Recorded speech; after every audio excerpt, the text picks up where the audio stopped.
அனைவருக்கும் வணக்கம். தென்னாடுடைய சிவனே போற்றி, எந்நாட்டவருக்கும் இறைவா போற்றி. 2024ஆம் ஆண்டு சித்திரை முதல் நாள் நல்ல நாளில் என்னுடைய நேயர்கள் அனைவரும் செல்வ வளத்துடனும் ஆரோக்கியத்துடனும் பல வளங்கள் பெற்று சிறந்த வாழ்வு வாழ எல்லாம் வல்ல இறைவனான சிவபெருமானை நான் வணங்குகின்றேன். சிவபெருமான் அவ்வாறு கொடுத்ததற்காகவும் நான் நன்றி சொல்லுகின்றேன். இந்த நாளில் நாம் சிவபெருமானுக்கு பிடித்தமான கொன்றை மாலையையும் சண்பக மாலையையும் அணிவித்து நாம் அவரை வணங்கினால் நமக்கு அனைத்து விதமான சகல சம்பத்துகளையும் வீடு பெற்றையும் சிவபெருமான் அளிப்பார்.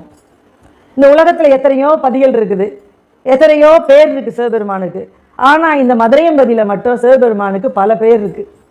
அது பலருக்கு தெரிஞ்சிருக்கலாம், சில பேருக்கு தெரியாதவங்க நீங்களும் கேட்டுக்கலாம். அது என்ன பெயர் என்று சொன்னால் கற்பூர சுந்தரன், கடம்பவன சுந்தரன், கல்யாண சுந்தரன், அபிராம சுந்தரன், சண்பக சுந்தரன், ஆலவாய் சுந்தரன், மகுட சுந்தரன், மான்மத சுந்தரன், நான் மாட கூடல் நாதன், மதுராபதி வேந்தன், விச்சாபுர நாதன், சமட்டி விச்சாபுர நாதன், சீவன் முக்திபுர நாதன், பூலோக சிவலோக நாதன், கன்னிபுரேசர், மூலலிங்கம். இது எல்லாமே சிவபெருமானுக்கு மதுரையில் வழங்கக்கூடிய பெயர்கள். சோமசுந்தரனும் ஒரு பேர் இருக்குது. அது இல்லாமல் சொக்கநாதனும் நமக்கு அவருடைய பேர் இருக்குது. எல்லாத்தையும் சொக்க வைக்கிறார் இல்லையா, அதனால இந்த பேரும் அவருக்கு தான். இப்படி இந்த சிவபெருமானுடைய பெயர்களை எல்லாம் நாம் ஒரு தடவை சொன்னாலே போதும். மதுரையம்பதியை நினைத்தாலே முக்தி என்று சொல்லுகின்றார் பரஞ்சோதியார். ஆகவே இந்த ஒரு சிவபெருமானை நம்ம மனசில் நினைத்தோம்னா போதும், நமக்கு எல்லா செல்வங்களையும் வழங்குவார். இந்த உலகமாகிய புருடனுக்கு எந்தெந்த ஸ்தானம் அப்படின்னு சொல்லிட்டு நமக்கு பரஞ்சோதியார் சொல்கிறார். உலகத்தை ஒரு மனுஷனாகவும் வைக்கலாம், சிவபெருமானுக்கு ஒப்பதாகவும் வைக்கலாம், எல்லாமே ஒன்று தானே. அந்த திருவாரூர் அப்படின்னு ஒரு ஊர் இருக்குது, அதுதான் மூலஸ்தானம்.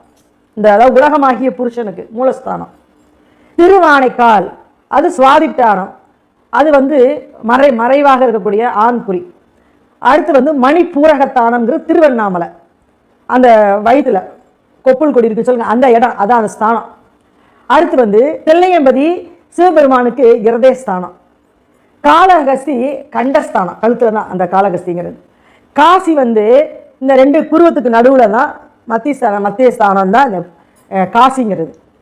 கைலாயம் இந்த சுழுமுனை தலையில் உச்சியில் இந்த சுழுமுனைன்னு சொல்லுவாங்களா பிரம்மதந்திரம், இந்த இடத்துல தான் அந்த கைலாயமாகிய அந்த கைலாய மலை, அந்த ஸ்தானம் தான் அது. ஆனால் இந்த மதுரையம்பதி எந்த ஸ்தானத்தில் இருக்குதுன்னு சொன்னால் உச்சிக்கு மேலே 12 அங்குலத்துக்கு மேலே சுவாத சாந்தம் என்று அழைக்கப்படுகின்ற இந்த மதுரையம்பதி. அதனால தான் இந்த உலகத்தில் இருக்கக்கூடிய தோன்றிய அத்தனை மூலலிங்கத்துக்கும் அது முன்னாடி தோன்றியது, எல்லோத்துக்கும் மேலானது இந்த மதுரையம்பதி. ஆகவே ஒவ்வொருத்தரும் இந்த மதுரைன்ற வார்த்தையை ஒரு தடவை உச்சரித்தாலே நமக்கு எல்லா விதமான சகல விதமான செல்வங்களும் சேரும் என்று கூறி எல்லோரும் நாம் சிவனுடைய அருளை பெறுவோம். அடுத்த ஒரு பகுதியில் நான் உங்களை சந்திக்கிறேன், காத்திருங்க. மீண்டும் என்னுடைய தமிழ் புத்தாண்டு நல்வாழ்த்துக்களை நான் தெரிவித்துக் கொள்கிறேன். நன்றி, வணக்கம்.